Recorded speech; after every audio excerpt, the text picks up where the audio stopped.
Presiden dan Wakil Presiden terpilih Joko Widodo Yusuf Kala diharapkan mampu memberantas mafia migas dan minerba yang saat ini menjadi isu sentral di Asia Tenggara. Pasalnya, pengelolaan energi masih mengalami berbagai permasalahan, terutama di pengaturan, distribusi, perdagangan migas dan minerba. Selama mafia tidak diberantas, maka program-program Jokowi JK hanya akan menjadi slogan saja. Karena itu, untuk memberantas mafia di lingkungan kementerian dan perusahaan BUMN, pemerintahan Jokowi JK harus memilih calon Menteri ESDM dan Menteri BUMN yang berani memberantas mafia migas dan minerba. Selain itu, pemerintahan Jokowi JK juga diharapkan menciptakan sistem pengaturan yang tepat dan memperkuat pengawasan terhadap pengelolaan energi dari hulu hingga hilir. Mampukah pemerintahan Jokowi JK memberantas mafia migas? Dan membahas hal itu kita akan berbincang dengan Dewi Aryani, anggota Komisi 7 DPR RI dari fraksi PDI Perjuangan. Ibu Dewi. Iya, Mbak. Ya, terima kasih sudah bergabung bersama kami di Berita Satu. Ibu Dewi, sebenarnya apa yang menjadi permasalahan dalam pengelolaan energi, khususnya minyak dan gas di pemerintahan SBY saat ini? Iya, jadi kalau kita membuat list gitu ya, di mana yang salah, sebetulnya salahnya banyak. Tapi yang paling penting ujung-ujungnya pasti di sumber daya manusianya, orang-orangnya gitu ya. Jadi dari level yang paling atas sampai level yang paling bawah, memang harus dilakukan semacam evaluasi secara simultan apa yang salah dalam sistem pengelolaan tata kelola energi sekarang. Tidak hanya secara sistem kerja, pembagian kewilayahan dan pembagian berdasarkan sumber daya alamnya saja, tapi yang harus kita lihat, kita cermati adalah orang-orangnya. Karena sektor energi ini adalah sektor yang licin gitu ya, licin dalam arti yang kita kelola ini memang menghasilkan menghasilkan fulus yang luar biasa, menggiurkan kalau memang tidak kuat iman seorang birokrat dalam atau siapapun yang nantinya duduk di Kementerian ESDM, dari level menteri sampai wakil menterinya, dirjennya, semua gitu ya. Nah, jadi saya rasa kita sekarang melihat ada potret buram di Kementerian ESDM bahwa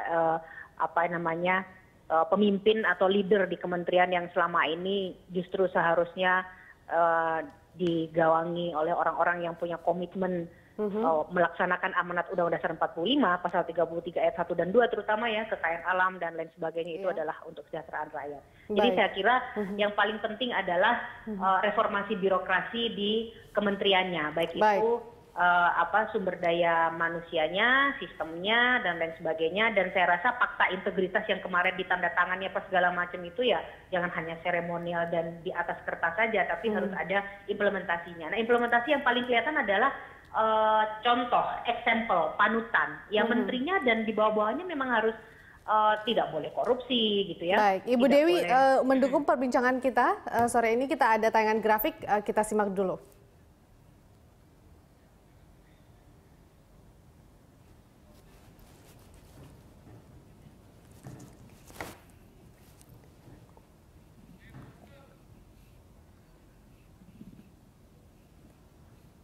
Baik, ini adalah tayangan grafik praktik mafia migas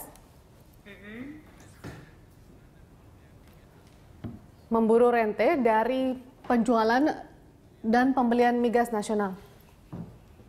Kemudian juga ekspor minyak mentah dan impor hasil turunan minyak mentah. Ya, ini ada artinya bahwa dalam pengelolaan energi, baik itu minyak dan gas, ada banyak kemudian peluang-peluang bagi siapapun yang berada di posisi tersebut untuk kemudian melakukan kecurangan, bahkan memanfaatkan kewenangan mereka. Artinya SDM seperti apa kemudian, Bu, dengan sektor yang Anda katakan tadi licin atau basah dalam tanda kutip begitu? Iya. Jadi begini Mbak, saya melihat ada 3 fondasi dasar di mana suatu kementerian itu akan eksis atau kuat gitu ya. Yang pertama adalah sumber daya manusianya, yang kedua adalah infrastrukturnya gitu kan, yang ketiga adalah investasi. Ini kita bicara soal SDM. Nah, untuk sumber daya manusianya saya rasa ke depan Pak Jokowi harus memilih orang yang dalam tanda kutip tahu betul, paham betul isi kepala Pak Jokowi soal revolusi mental. Jadi harus ada semacam program revolusi energi mungkin ya, atau apapun nanti namanya, dengan dipimpin oleh seorang yang bersih, kemudian paham persoalan tata kelola dan kebijakan energi, dan kemudian berani membuat kalkulasi logis dan rasional secara ekonomis maupun politis, termasuk salah satunya adalah bagaimana memetakan dan bagaimana menginvestigasi mafia sejauh ini migas itu temuan dari sebetulnya Komisi seperti 7 apa. sendiri Bu dalam pengelolaan energi di Kementerian SDM ataupun juga pihak-pihak terkait sejauh ini seperti apa Bu, dan pengawasannya bagaimana? Kalau saya rasa yang namanya di Komisi 7 itu kan kita terdiri dari 9 fraksi. Ya, selama ini ada 52 orang, kami datang dari partai-partai yang berbeda, dan kebetulan 5 tahun ini PDI Perjuangan ada di luar pemerintahan. Tentu saja kami juga selalu memberikan kritik-kritik yang konstruktif gitu ya kepada pemerintah. Tapi saya rasa pengawasan, kemudian kontrol dan masukan-masukan kepada pemerintah juga sudah sering kita sampaikan. Tapi ya kita bisa lihat potretnya sekarang, siapa yang bermain, siapa yang terpeleset, dan siapa yang sekarang berurusan dengan KPK gitu. Apakah teman-teman di pemerintahan yang sekarang, apakah teman-teman yang ada di luar pemerintahan gitu. Artinya kami di DPR RI, terutama di Komisi 7, tidak pernah bosan, tidak pernah capek memberikan masukan gitu ya, termasuk memberikan kritikan dan lain sebagainya. Tapi semua kembali kepada perseorangannya. Seorang menteri tidak mungkin kita paksa-paksa untuk harus begini, harus begitu. Kita ada mekanismenya, di mana semua usulan-usulan itu harus dirangkum dalam satu keputusan fraksi masing-masing, kemudian dibahas di komisi menjadi keputusan komisi, itulah yang akan dilaksanakan atau adakah diberikan mungkin sebagai kemudian rekomendasi. sistem yang harus diubah begitu Ibu Dewi dari pengelolaan migas kita saat ini, kemudian agar artinya semua bisa terawasi dengan baik meskipun sudah terpilih juga SDM yang sesuai dengan keinginan pemimpin nantinya, tapi tetap ada pengawasan dan tidak ada celah kemudian untuk melakukan tindak korupsi begitu Ibu? Iya, jadi kalau sistem saya rasa memang ada beberapa pos yang harus diperbaiki. Yang pertama adalah SKK Migas. SKK Migas ini kan sebetulnya PR pemerintah nih. Dulu BP Migas ya kan, kemudian dibubarkan, kemudian ada masa transisi. Masa transisi itu adalah masa di mana ex BP Migas itu tetap berfungsi sebagai regulator untuk hulu migas, tapi pemerintah harus tetap mempersiapkan entitas atau institusi baru yang entah apa namanya kita belum tahu. Nah sekarang namanya SKK Migas, artinya sebetulnya fungsinya masih fungsi seperti BP Migas, belum berubah, hanya ganti baju, ganti nama. Ini Ganti jadi PR nama Pak saja Jokowi begitu juga ya, Bu, nanti. Baik, Betul, Ibu, apakah akan Ibu Dewi, diapakan? ini ada konsep Jokowi JK dalam memberantas mafia migas, ada beberapa poin, diantaranya PLN diminta mengganti solar dengan batu bara atau gas, kemudian mengupayakan pengolahan minyak di dalam negeri, mempermudah perizinan dan memperpendek birokrasi, mengangkat menteri yang mampu memberantas mafia di bidangnya. Dari keempat poin tersebut, mana kemudian yang bisa segera dilaksanakan oleh pemerintahan Jokowi JK yang baru nantinya? Iya. Yang pertama tentunya soal pemberantasan mafia, saya rasa itu langsung memotong mata rantainya harus seorang pemimpin bisa dilakukan. Dan saya yakin Pak Jokowi akan melakukan itu dan sudah mempersiapkan dari sekarang. Yang kedua yang bisa dilaksanakan dalam waktu cepat adalah gasanisasi infrastruktur PLN. Tadi yang dikatakan bahwa BBM diganti dengan batu bara, itu saya sepakat. Tapi harus kita lihat juga bahwa batu bara yang diperlukan oleh power plant PLN sekarang itu batu bara kalori 5.500 ke atas.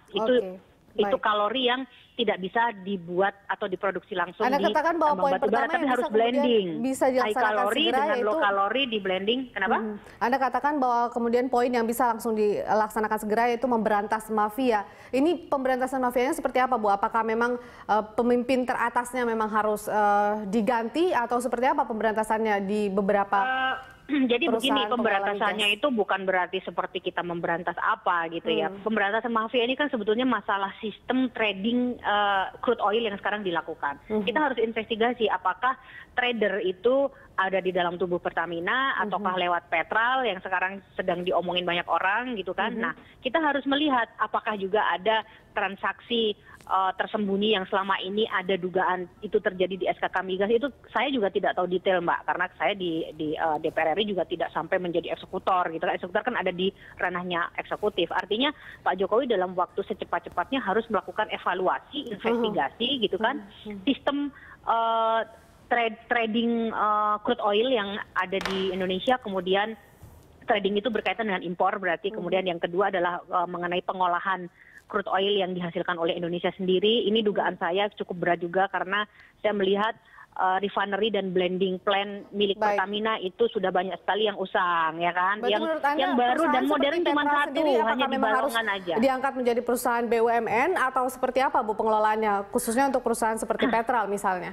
Kalau saya mengusulkan harus ada BUMN khusus gitu ya di luar Pertamina yang memang mengurusi mengenai trading atau jual beli kebutuhan minyak kita. Jadi Pertamina biarkan fokus sebagai operator minyak kita gitu kan. Kemudian ditambah satu tugas lagi sebagai penyalur BBM bersubsidi misalnya. Tapi khusus untuk tradernya jangan dijadikan satu digabungin dengan Pertamina. Saya merasa harus ada BUMN khusus yang melakukan itu dan itu secara transparan, ada pelaporan gitu kan. Kalau selama ini kan agak tertutup karena Petral menjadi anak perusahaan Pertamina gitu. Jadi banyak sekali perbaikan-perbaikan yang ada di sana dan tapi Petral yang sekarang juga supaya tidak menimbulkan kecurigaan publik harus ada audit investigatif gitu ya yang masuk ke perusahaan Petral sehingga apa yang terjadi selama bertahun-tahun ini masyarakat bisa tahu juga sehingga evaluasi dan perbaikan serta tindakan kita ke depan bagaimana tata cara trader yang baik dan itu akan lebih menguntungkan kepada negara itu saya rasa bisa diambil dari evaluasi. Berarti cukup banyak kemudian PR dari pemerintahan baru Jokowi JK dan membutuhkan usaha yang lebih besar lagi begitu ya Ibu Dewi ya. Betul, baik, terima kasih Ibu Dewi sudah bergabung bersama kami di Berita Satu. Ya, makasih.